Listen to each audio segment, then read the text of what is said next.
وازيكم عاملين ايه؟ اخباركم ايه يا جماعه؟ والنهارده هنشوف حاجات مجانيه هناخدها من اللعبه دي. زي ما انتم شايفين الحاجات دي اليو جي سي دي هنجمعها عن طريق ان احنا بنعمل نقاط. زي ما انتم شايفين دي فاضل فيها حاجات حوالي 1708، ودي فاضل فيها 1826. زي ما انتم شايفين الارقام اللي جنب كل حاجه دي الارقام الحاجات اللي فاضله فيها.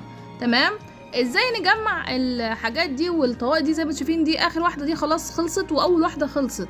هو دي بس، دول الباقيين دول اللي فاضل فيهم حاجات يعني نقدر ناخدها ان شاء الله عن طريق اللعبه دي. ان انت بتجمع النقاط، شايفين في الجنب كده؟ زي طول ما انت قاعد بتزيد نقطه. بس لو عايز تزود بسرعه بتقعد تجمع بقى الكوينات دي، بتخليك تزيد اكتر من كده. يعني الكوينات دي بتديك 5، بتديك 4، بتديك زي ما بتديك. زي ما انتم شايفين كده الناس هي بتحاول تجمعها، لان زي ما انتم شايفين العدد النقاط اللي مطلوب كبير جدا، حوالي اقل حاجه 5000، واكتر حاجه يعني اكتر حاجه 30000 زي ما انتم شايفين، و5000 و7000 وحاجات كده. فهتلاقوا لينك اللعبه في الوصف. يلا بقى اقول لكم السلام، متنسوش لايكاتكم واشتراكاتكم الجميله. سلام.